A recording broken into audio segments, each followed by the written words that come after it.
कृष्ण भगवान की जय हो। राधा रानी सरकार की जय हो।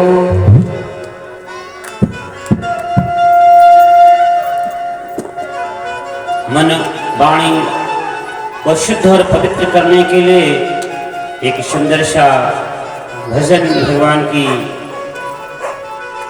स्तुति भगवान के श्री चरणों में तत्पश्चात आज की आगे की वाणी।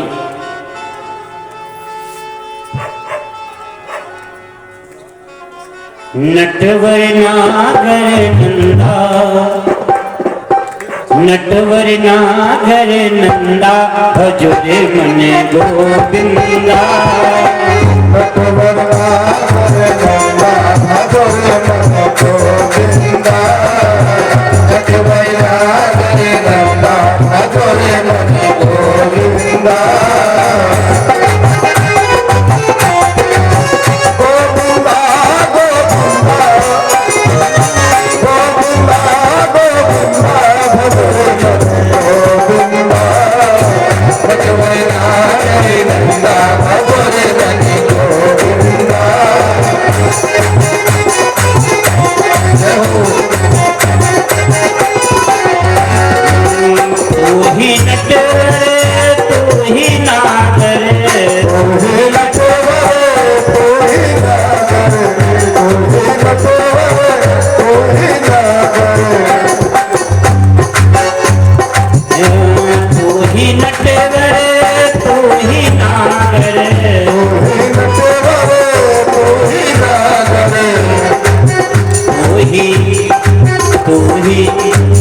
वही बाल मुकुंदा भजो रे गोविंदा। नटवर नागर नंदा, भजो रे मन गोविंदा। नटवर नागर नंदा, भजो रे मन गोविंदा। गोविंदा गोविंदा गोविंदा गोविंदा, भजो रे मन गोविंदा। नटवर नागर नंदा, भजो रे मन गोविंदा। नटवर नागर नंदा।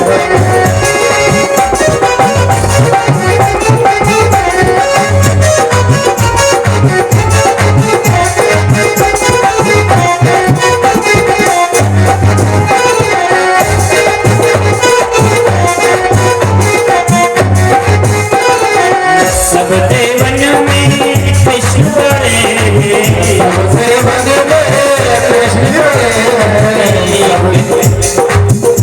सब देवन में कृष्ण जी बड़े हैं। कहते हैं जब भगवान राघवेंद्र सरकार का भी अवतार हो जाता है, उसके पश्चात भगवान कृष्णचंद्र जी पूर्ण कला के साथ इस धराधाम पर आते हैं। इसीलिए कहना है सब देवन में कृष्ण बड़े हैं।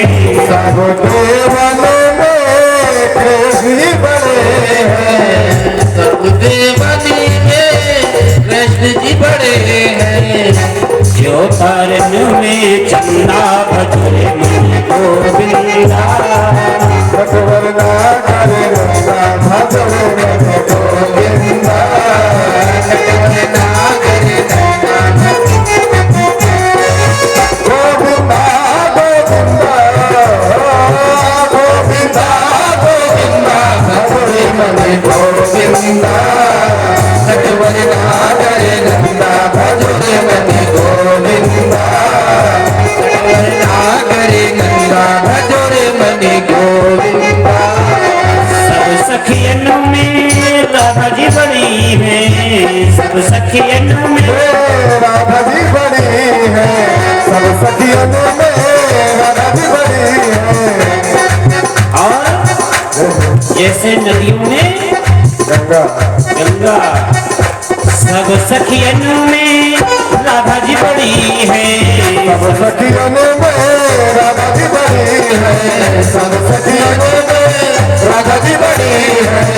जो नदियन में गंगा भरे बने गोविंदा, नटवरना गए नंदा भजोरे मने गोविंदा, नटवरना गए नंदा भजोरे मने गोविंदा, गोविंदा गोविंदा गोविंदा गोविंदा भजोरे मने गोविंदा, नटवरना गए नंदा भजोरे मने गोविंदा।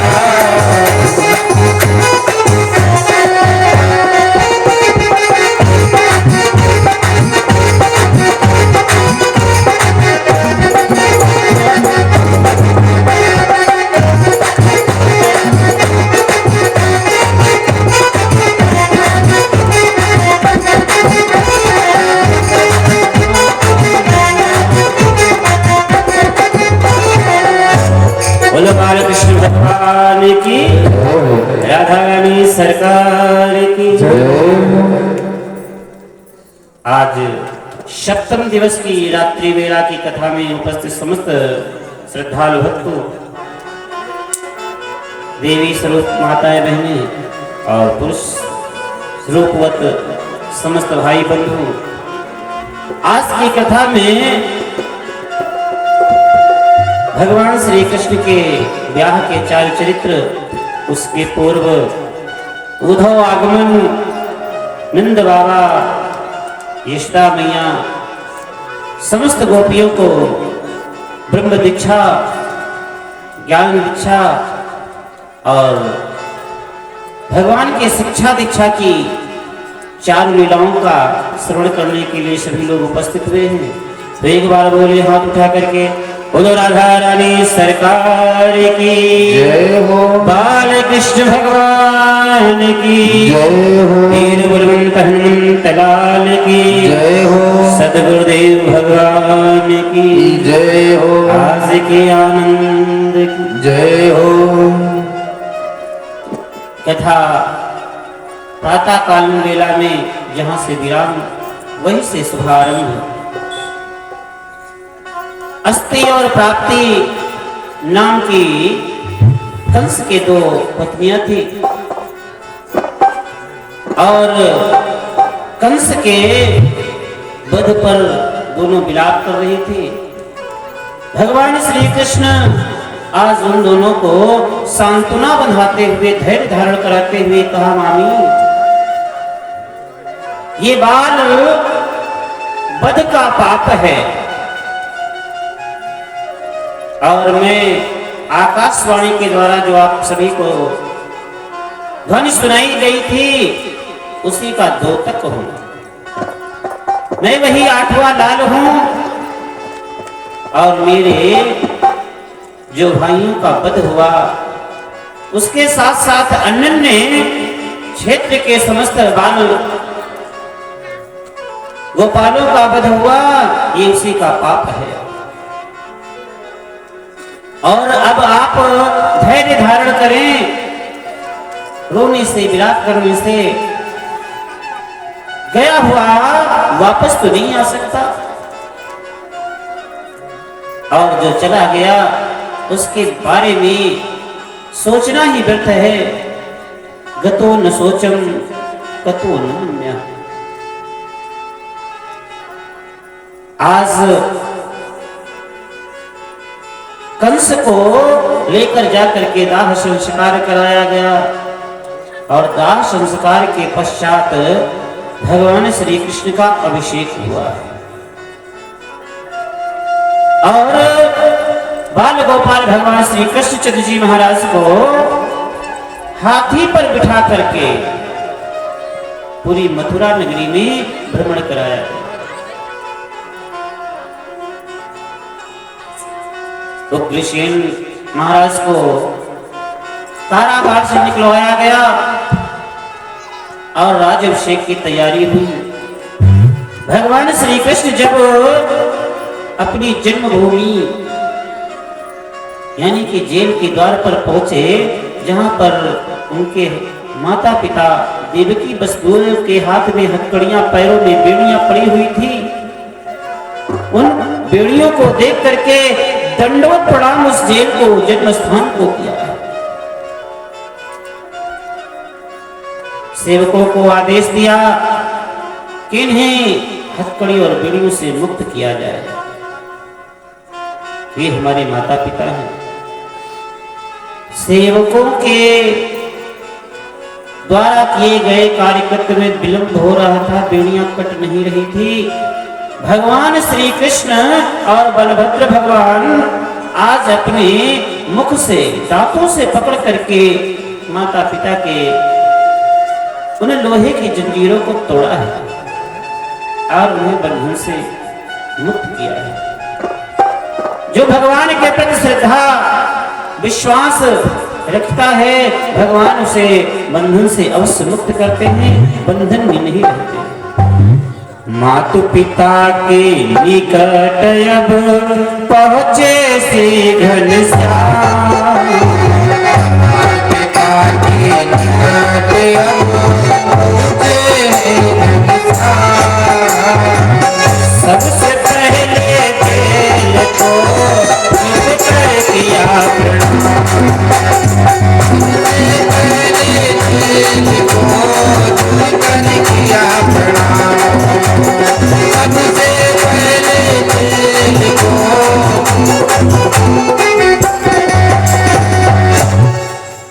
जैसे भगवान श्री राघवेंद्र सरकार लंका पर विजय पाकर के समस्त संगी साथियों के साथ वापस आए थे, तो अयोध्या नगरी को देख करके प्रणाम किया था और सबसे बताया कि यही वह पावन अवध नगरी है जो सरयू के तट पर बसी हुई है। अवधपुरी ममपुरी सुहावन, अवधपुरी ममपुरी सुहावन, अवधपुरी ममपुरी सुहावन, अवधपुरी उत्तर दिश सरयू बहता, उत्तर दिश सरयू बहता, उत्तर दिश सरयू बहता।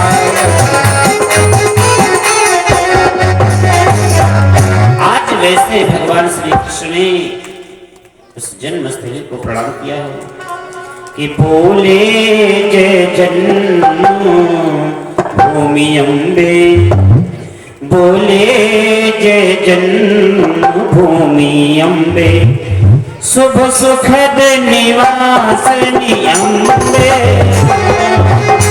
जय जन्म भूमि अम्बे, शुभ सुखद निवासी जय अम्बे।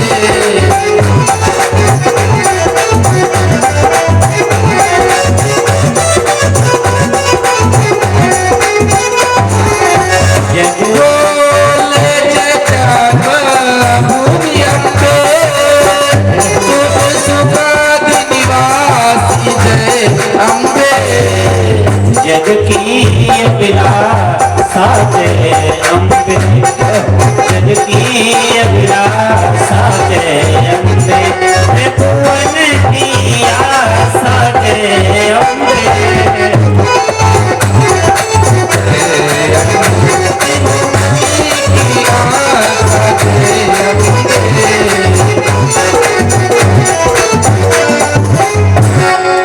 आज जन्मभूमि को प्रणाम किया, माता पिता को कारागार से मुक्त किया और इधर नंद बाबा जहां पर बाल गोपालों के साथ थे, नंद बाबा में भी आकर के वसुदेव जी से मिले, वसुदेव जी के दर्शन किए, वसुदेव जी का आलिंगन किए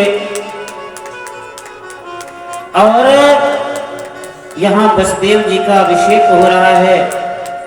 उधर गर्गाचार्य जी आगे जो वसुदेव जी के कुल पुरोहित हैं, आ करके नंद बाबा से कहने लगे बाबा, हाँ गुरुदेव, गुरुदेव प्रणाम। आज मैं धन्य हो गया जो पुनः आपके दर्शन पाए। नंद बाबा, मैं तुमसे यही बताने आया हूं कि मथुरा आज धन्य हो गई। मथुरा आज पाप से खाली हो गई और मानो सब लोगों का पूर्ण उदय हुआ आया है। और ये पूर्ण जो उदय हुआ है, ये कृष्ण की उपस्थिति के कारण ही हुआ है। और यह जो कृष्ण है, ये सिर्फ आपके लिए नहीं, वसुदेव के लिए नहीं, देवकी के लिए नहीं, अपितु समस्त सांसारिक प्राणियों के लिए, पृथ्वी के लिए, गौ के लिए, ब्राह्मणों के लिए प्रकट हुए। धन्य है यशोदा जिन्होंने इस बाल गोपाल का पालन किया। धन्य है आप जो इनकी सेवा की। धन्य है देवकी जिन्होंने इनको जन्म दिया। धन्य है वो पिता जिसकी आराधना स्तुति से आज इस धराधाम पर उपस्थित हुए हैं। नंद बाबा ने हाथ जोड़ करके कहा, गुरुदेव, ये आपकी जो वाणी है, प्रणम्य है, ये हमारे समझ में नहीं आ रही। और गर्गाचार्य जी ने बताया, बाबा, ये जो कृष्ण है, मैंने आपसे बताया था ना नामकरण संस्कार में कि इसका नाम वासुदेव है। इसका क्या कारण था? इसका यही कारण और रहस्य था कि ये वसुदेव जी का ही पुत्र है और नंद नंदन के साथ साथ ये देवकी नंदन भी है, यानी कि ये देवकी का ही पुत्र है। नंद बाबा की आंखों में आंसू झलक पड़े और कहा कि आप इस पे इन्हीं जिन कामों से उपस्थित हुए हैं उन कार्यों को पूर्ण करने के लिए स्वतंत्र कर दो। इतना कह करके गर्गाचार्य जी वहां से प्रस्थान कर। नंद बाबा ने आकर के जैसे कृष्ण को देखा तो कृष्ण को अपने हृदय से लगा लिया और कहा कि लालन, यहां तो सब कह रहे हैं कि आप मेरे नहीं वसुदेव के पुत्र हैं, देवकी के पुत्र हैं। बाबा, मैं तो आपका ही पुत्र हूं, यशोदा मैया का ही पुत्र हूं। ये सब झूठ बोल रहे हैं। कृष्ण ने हर प्रकार समझाया और कहा, बाबा, मामा ने बुलाया था इस नगर दर्शन के लिए, आज मामा नहीं रहे, तो मामा की जो जिम्मेदारियां थी वो कौन उठाएगा?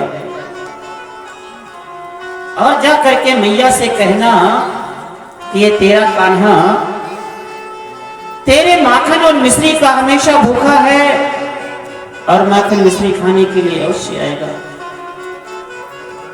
राधा रानी को समझाना और कहना कि कृष्ण की बात देखे, तेरा मोहन अवश्य आएगा।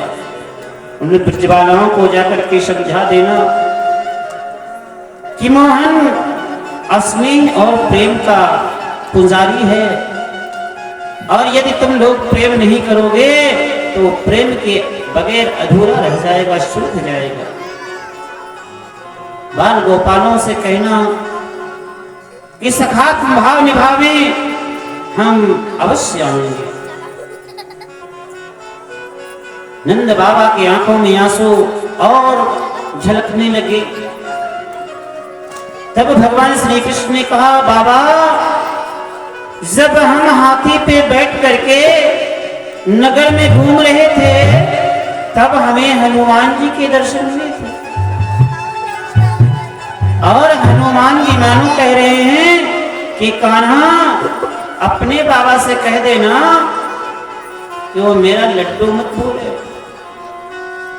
बाबा, आपने लड्डू खिलाने की बात कही है क्या कभी हनुमान जी को?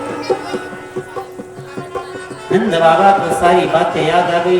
और उन्होंने कहा हाँ, मैंने 5 सेर लड्डू हनुमान जी के लिए प्रसाद के लिए कह दिया था। जब वो दुष्ट मुष्टिक और चांडूर तुम्हें मारने का विचार कर रहे थे, तो हनुमान जी का प्रसाद चढ़ाना है ना, आप अवश्य प्रसाद चढ़ाइए और नेक काम में देरी नहीं करनी चाहिए। हर प्रकार नंद बाबा को बालकृष्ण भगवान ने समझाया। नंद बहुत ही सीधे सरल स्वभाव के। आज मोहन से कहा, मोहन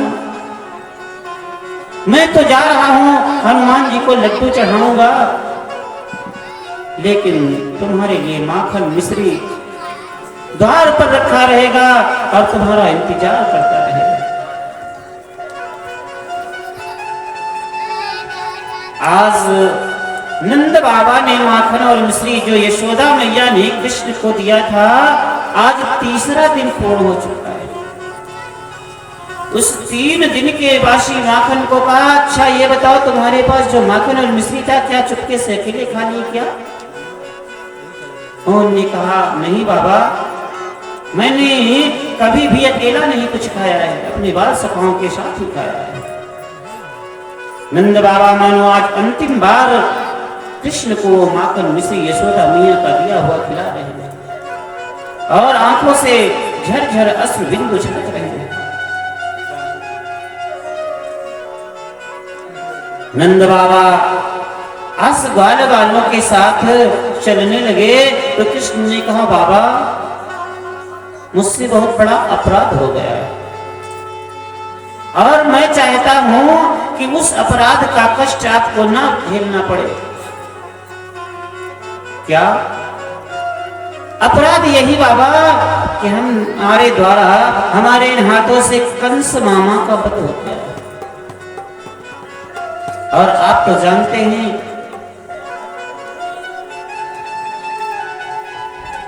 कि अस्ति और प्राप्ति नाम की जो 2 मामियां हैं, इनके पिता बहुत ही बलशाली हैं। तो अभी मुझे काल एवं जरासंध जो मेरे शत्रु बन गए हैं, वो आपके भी शत्रु बनेंगे और आपको भी डराएंगे धमकाएंगे यदि मैं गोकुल नगरी में रहूंगा। यहां मेरे पास सेना भी है, मैं उनसे लड़ भी सकता हूं, तो मुझे इनका भी डटकर मुकाबला करना है और जाकर के कहना कि मैं अवश्य आऊंगा।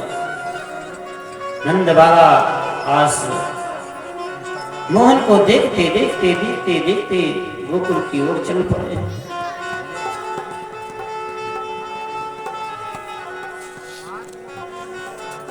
आज नंद के आंखों की जो मोह की रूपी पट्टी थी, वो मोह रूपी पट्टी को समाप्त कर दिया। देखा माया मूर्ति ने बढ़ता ज्ञान प्रकाश, देखा माया मूर्ति ने बढ़ता ज्ञान प्रकाश, माया की पट से वही कर दिया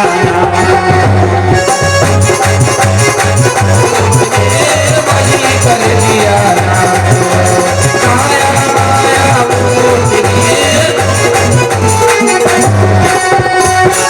बोलो बालकृष्ण भगवान की जय हो, रानी सरकार की जय हो। और इतना कहने के बाद नंद बाबा को विदा किया तो कृष्ण महाराज जी गद्दी पर विराजमान हुए हैं, देव की बस्ती स्वतंत्र हो गए। फिर अब भगवान श्री कृष्ण को दीक्षा शिक्षा लेने का यज्ञोपवीत संस्कार होने का समय आया। शुभ मुहूर्त में भगवान श्री कृष्ण का यज्ञोपवीत संस्कार कराया गया और यज्ञोपवीत संस्कार के पश्चात आज संदीपन गुरु के आश्रम में भगवान श्री कृष्ण को भगवान बलराम को शिक्षा देने के लिए, शिक्षा ग्रहण करने के लिए भेजा गया है। आज भगवान श्री कृष्ण अपनी गुरु परंपरा में संलग्न हो गए। कहते हैं गुरु सेवा का आदर्श स्थापित करने हेतु तो भगवान श्री कृष्ण सिप्पा नदी के किनारे उज्जैन नगरी, उज्जैन क्षेत्र में संदीपन ऋषि के आश्रम में आप पहुंचे हैं और वहां सेवा भी करते हैं। सिप्रा नदी का विशुद्ध जल जो है लेकर के भगवान श्री कृष्ण बलराम जी आते हैं, पेड़ों से लकड़ियां तोड़ते हैं, गौ की सेवा करते हैं और गुरुदेव के एक एक मंत्र दीक्षा को ग्रहण करते हैं। ये जो गुरुकुल की शिक्षा परंपरा थी, सेवा परंपरा थी, इस सेवा परंपरा में जो लगा रहा है उसी का जीवन सुधरा है। भगवान श्री कृष्ण को लकड़ियां तोड़ना, नदी से जल लाना शोभा नहीं देता है। और राज्य सुख भोग सकते थे, लेकिन जीवन में परिश्रम भैया बहुत जरूरी है। यदि जीवन में परिश्रम नहीं है तो आपके पास मानो जीने की कोई कला ही नहीं है। और विशेष करके बाल अवस्था में यदि आपने परिश्रम नहीं किया है, जीने की कला नहीं सीखी है, तो युवा अवस्था में, प्रौढ़ अवस्था में और वृद्ध अवस्था में, तीनों अवस्थाओं में आपको कष्ट ही झेलने पड़ेंगे। कष्ट झेलने की जो क्षमता है ये बाल अवस्था में ही हमारे शरीर को मिल जानी चाहिए। और जब विद्यार्थी जीवन होता है तो उसी के आधार पर अपने आप को ढालना भी चाहिए। कहते हैं काक चेष्टा बको ध्यानम स्वान निंद्रा तथैव च अल्पाहारी ग्रह त्यागी विद्यार्थी पंच लक्षण। विद्यार्थी जीवन में कौवे जैसी चेष्टा होनी चाहिए। यानी कि आप यदि झुकने का प्रयास करोगे तो कौवा देखते ही उड़ जाएगा, ढेला उठाने का समय भी नहीं देगा। बगुला जैसा ध्यान एक टांग पर खड़ा रहता है और चतुर मछलियां भी उसके सामने से आ जाती हैं और ध्यान में लगे लगे उस मछली को पकड़ लेता है। स्वान निंद्रा, कुत्ता यदि पड़ा सो रहा है और आप पास से गुजर जाएं तो तत्काल जग जाता है, कहीं पूंछ हिलाने लगता है, कहीं कान फटफटाने लगता है और कुछ नहीं किया तो आंखों को खोल करके देख ही रहता है। जय विद्यार्थी पंच लक्षण और अल्पाहारी, या भोजन भी कम करना चाहिए। क्यों? ज्यादा भोजन कर लिए टकारे आ रही हैं, दस्त होने लगे, या फिर नींद आने लगी। तो जब नींद ही आने लगेगी तो आप कार्य क्या करेंगे? पढ़ाई कब करेंगे? अध्ययन कब करेंगे? और जब पढ़ाई ही नहीं करेंगे, अध्ययन ही नहीं करेंगे तो जीवन में आगे कैसे बढ़ेंगे? तत्काल पकड़ के आप पेपर दे सकते हैं, कम नंबरों से पास हो सकते हैं, लेकिन अभ्यास नहीं है तो कुछ नहीं कर सकते।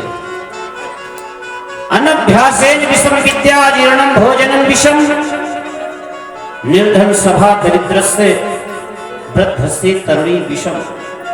बिना अभ्यास के कुछ नहीं होता। बैठना भी भैया एक अभ्यास है। जैसे बैठा हूं ऐसे कथा बोलता रहूं तो रात भर बैठ सकता हूं। तो बिना अभ्यास के कुछ भी नहीं है। तो आज गुरुकुल शिक्षा परंपरा को लेकर के भगवान श्री कृष्ण और बलराम शिक्षा ग्रहण की। 27 दिनों में ही पूर्ण शिक्षा प्राप्त कर लिए। शिक्षा ग्रहण करने के समय में उनका एक मित्र भी है जिसका नाम सुदामा है। ब्राह्मण है, तपस्वी है और त्यागी भी है। साथ साथ संकल्पी भी है। और भैया मिश्रा जी वो ब्राह्मण नियम का भी पक्का है और सारे कार्य अपने समय से भी करता है। ये नहीं कि 11 बजे सो की जगह दूसरे दिन शौच के लिए जाए, तीसरे दिन मंजन करे ना, सब क्रियाबद्ध जिस समय जो करना चाहिए। पूर्ण शिक्षा प्राप्त करके भगवान श्री कृष्ण आज मथुरा नगरी को वापस आने लगे, लेकिन मन में जिज्ञासा हुई, इच्छा हुई कि ये शिक्षा अधूरी रह जाएगी और समाज को भी शिक्षा देना है। क्यों? क्योंकि गुरु दक्षिणा के बिना शिक्षा अधूरी रह जाती है। गुरुदेव से निवेदन किया, गुरुदेव मैं कुछ गुरु दक्षिणा लेना चाहता हूं, आप आदेश करें मेरे लिए क्या किया है। गुरुदेव ने कहा, कृष्ण मुझे किसी चीज की आवश्यकता नहीं है। तपस्वी ब्राह्मण का दायित्व यही है कि शिक्षा ले और शिक्षा दे, अग्नि में आहुति करे और अपने मंत्रों के प्रति निष्ठा रख करके उन मंत्रों का जप करे। मुझे क्या चाहिए? हाँ, बस एक निवेदन है कि यदि तुम्हें अच्छा शिष्य मिल जाए तो उसे शिक्षा दे करके इस शिक्षा परंपरा सीढ़ी को आगे बढ़ाते रहना। भगवान श्री कृष्ण ने आज मानो महाभारत काल में अर्जुन को अपना शिष्य समझा, और शिष्य ही नहीं बल्कि अर्जुन भगवान को अपना गुरु मानते हैं, लेकिन कृष्ण सखात्म भाव ही प्रकट करते हैं। क्यों? क्योंकि रण क्षेत्र में शिक्षा देते हैं, फिर सेवक बनकर के रथ की लगाम भी तो सुनाते हैं। और यह ही नहीं, अर्जुन रात्रि में शिविर में जाकर के विश्राम करने लगते हैं, लेकिन भगवान श्री कृष्ण विश्राम नहीं करते। जिन रथ की घोड़ों का लगाम थाम रखे थे उनकी सेवा भी करते हैं, उनके पैरों को भी दबाते हैं, मालिश करते हैं। बाणों से लगे हुए घाव में भी मरहम लगाते हैं, पट्टी बांधते हैं। यानी कि सखात्म भाव भी भगवान निभा रहे हैं और पूर्ण अधिकारी समझ करके अर्जुन को शिक्षा भी दिया। ये गुरु परंपरा को बनाए रखने के लिए भगवान श्री कृष्ण ने ऐसा किया। फिर माता श्री के पास पहुंचे और कहा, माँ, हे गुरु माँ, आपकी भी कोई इच्छा हो वह भी आप प्रकट करें। मैया ने कहा, मनमोहन तुम्हारी लीलाओं को मैंने सुना है, देखा भी है, तो मेरी एक जिज्ञासा है, इच्छा है। क्या मैया? मेरा एक बेटा था, वो बेटा प्रभास यात्रा के समय समुद्र में खो गया था। यदि वह बेटा मेरा मिल जाए तो मेरा जीवन धन्य हो जाए। भगवान श्री कृष्ण आज गुरु माता की इच्छा पूर्ण करने के लिए समुद्र में गोता लगाते हैं। समुद्र के मध्य में जाकर के भगवान श्री कृष्ण ने पंचजन्य शंख प्राप्त किया है। अभी तक वो मुरलीधर थे, वंशी बजाते थे, आज से वो मानो रणवेणी में युद्ध के समय शंख फूकेंगे, शंखनाद करेंगे। और वहीं समुद्र के मध्य ही संदीपन गुरु का पुत्र भी प्राप्त हुआ, जो भगवान श्री कृष्ण ने आज गुरु दंपति समझ करके माता को वह पुत्र भेंट किया। मैया ने अपने पुत्र को देख करके बहुत ही प्रसन्न हुई और श्री कृष्ण को आशीर्वाद दिया भैया दिलीप जी, आशीर्वाद दिया कि हे कृष्ण जाओ मैं आशीर्वाद देती हूं, तुम्हारे मुख में सरस्वती और पैरों में लक्ष्मी सदैव निवास करेगी, तुम्हारी सेवा करेगी, किसी भी योद्धा से तुम परास्त नहीं होगे। आज मां का आशीर्वाद पा करके अपने आप को बहुत ही धन्य समझ रहे हैं। क्यों? क्योंकि आशीर्वाद हृदय से निकलता है, और जब हम ऋणी रहते हैं किसी चीज से, किसी प्रकार से, तो आशीर्वाद नहीं प्राप्त होता। कहते हैं भगवान श्री कृष्ण गोकुल लीला 11 वर्षों तक की है और मथुरा लीला 14 वर्षों तक की है, द्वारिका लीला 100 वर्षों तक करने के पश्चात कहते हैं 125 वर्ष पूरा अपना इस पृथ्वी धरा धाम पे निवास किए और फिर सशरीर अपने धाम को प्रस्थान किए। इसके बीच की लीला कहते 125 वर्ष के बीच की लीला में मथुरा नगरी में रह करके जीवन व्यतीत करते हैं, फिर द्वारिका पी जाएंगे। तो मथुरा लीला में भगवान श्री कृष्ण की आगे की कथा आती है कि वो भक्ति की ही शरणागति है और मथुरा में आकर के रहने लगे। और उद्धव जी जो हैं बृहस्पति जी के परम शिष्य हैं, गुरुदेव देवताओं के गुरु बृहस्पति के परम शिष्य उद्धव जी भगवान श्री कृष्ण के मंत्री हैं, सलाहकार हैं। इतना सब कुछ होते हुए कहते हैं हर प्रकार का धन है, हर प्रकार का बल है, हर प्रकार की निधि, हर प्रकार की संपदा है, फिर भी भगवान मथुरा में प्रसन्न नहीं है। क्यों नहीं प्रसन्न है?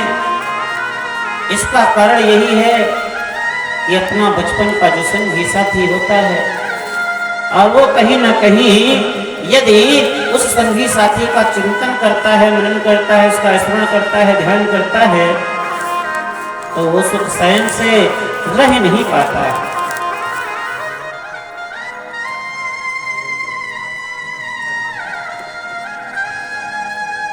आज भगवान श्री कृष्ण राधा रानी के वियोग में, राधा रानी की याद में, मैया यशोदा की याद में रो रहे हैं। रात भर उन्हें नींद नहीं आई और रो रो करके यही कह रहे हैं कि यहाँ की लीला, यहाँ का जीवन मेरा व्यर्थ है। सब कुछ होते हुए सुख चैन आनंद नहीं है।